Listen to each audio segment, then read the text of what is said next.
This is Rama Screen at the LA Asian Pacific Film Festival 2018 with the opening night film creators searching, right? Aneesh and Sev. Congratulations on the movie. Thank you. Thank you. Yes. Glad to be here. So I read the synopsis, and it stars some of the most familiar faces around: Deborah Messing, John Cho, and it premiered at Sundance, and it got picked up by Screen Gems. Congratulations! Thank you very much. What was your reaction when a big studio like that picked it up so quickly? Ooh, honestly, the first thing that I thought was like, I can finally go to bed. We had been up for about 40 hours prior to that, and it was one of the most like nerve-wracking sort of days where like I was shaking the whole time. We were wondering what's gonna happen, but I mean, I keep saying this, but like this was a movie made by such a small amount of people that if you had told us like we were playing at a bar in Park City, Utah, simultaneous to Sundance, I would have been like, we're playing at Sundance, you know. So the fact that anything major happened, I mean, let alone like not even just a regular distribution, but like worldwide release that we had, is just like, I don't know if there's a way to process it apart from just like, holy shit, you know, like this is the most insane series of events that's happening. So yeah, it's been surreal, and I'm sure it will continue to be surreal as every day kind of passes on. Just even being part of this is part of that surrealness. So glad to be here. Same reaction to you? Oh my God, 100%. You know, Searching was developed and made by a group of friends, and our intention from the very beginning was to make a movie that would appeal to all audiences. Of course. And the reality of, you know, a company like Screen Gems coming on board to help bring the film to audiences, it meant that we could rest easy, knowing that the film will be found by people who want to find it. Now, this movie is set in a computer screen. Correct me if I'm wrong, right? I haven't got the chance to screen it yet.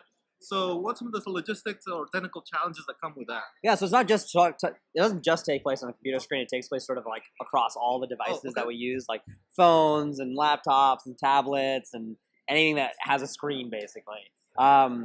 Technical challenges, immense. I mean, we were essentially making an animated movie, a live action movie, and then trying to like merge them together with 5 people who had just graduated USC and 2 iMac computers on a very small room at the corner of Melrose and Brea. So we're glad we pulled it off, but it took us a long time.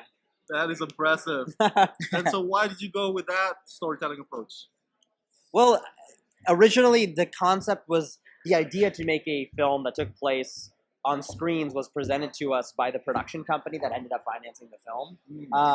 And originally we said no to it because we thought that the idea wouldn't be engaging enough or cinematic enough or thrilling enough to capture 90 minutes of an audience's like attention and intrigue and like interest. And I think a lot of that helped us find the version of the story that worked best, because we kept saying no to it and we're like, there's no way to make this work.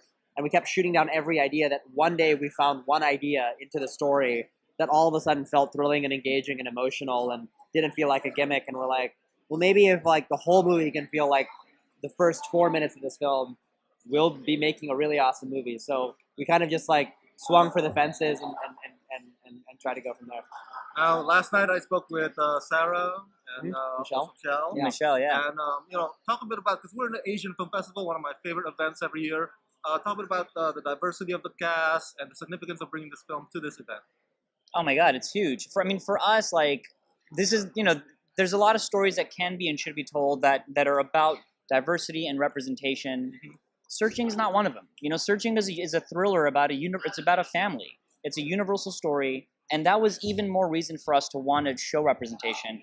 You know, I think we did have some opposition early on about casting John Cho and an Asian American family in this kind of role, and every time we would get asked why, we'd always just respond, why not? Why not, yeah. And you know, like to us, like, you know, what's great about casting John, and that John was who we wrote the part for, was that it kind of allowed us to find Sarah and to find Michelle playing his wife and daughter. Because like what we realized early on, and like you know, this is such an interesting issue because like everybody wants, a lot of times you meet financiers and you meet production companies who want to cast diverse, but at the same time they're thinking like, are they going to bring in money? Like who has this value to it? And with John, what helped us so much was by introducing, because the movie is about a family, we're able to say John Cho's in this movie, and around him cast important characters who are new to movies in some capacity, or have been in movies before, but now will hopefully have, you know, in parentheses, searching after their name.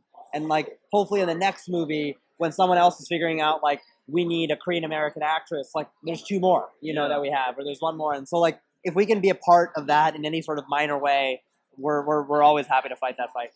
So I'm winding down to my final question. Yeah. Here's a fun one. Did you crack up a Sulu kind of joke on the set between takes? Star Trek jokes man. and John? Yeah, I mean, I think I strayed away from that because every time I'd bring a Star Trek joke up, I'd be like, we'd quickly realize how different of a production this was. Well, I was gonna say that was like a $400 million movie, and we're like, hey, John, do you want a cracker or yeah, or a don't chip? forget, John Joe is a movie star. We had him in a closet with a GoPro on his face, Yeah. like for half the Could not shoot. bring up Star Trek because he'd be like, oh, Yeah, I missed those days. Yeah, no. Last question. For aspiring filmmakers out there, Yeah. I read you up. Yeah. You made all these Google commercials, Yeah. right? The viral video, Yeah.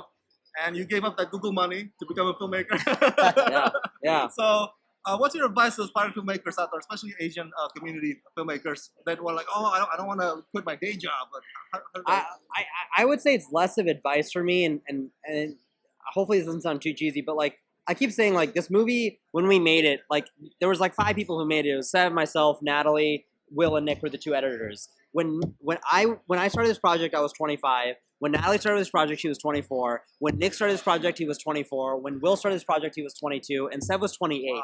And like, no, when you graduate from film school, you have such a jaded perspective of like what the industry and your place can do, like what the industry can't do for you and your place in the industry, and like how it's going to take forever. And to me, the coolest part about this is that like it can work out. You know, like if you do something really cool and people take notice of it, like it can. And it's just like we're kind of like proof of that. And I'm just like very excited to kind of like hopefully just by us doing it, show people that, you know, this is possible, and you know, you can make a movie with 5 people and the whole world gets to see it. Sure, you agree? I mean, I'll just summarize that. Yeah. Find your family, man. Find your team, stick together, and make movies. That's all it takes. Well, thank you so Yeah. much. Thanks, Rama. Aneesh, Appreciate it, man. Appreciate it. Congratulations.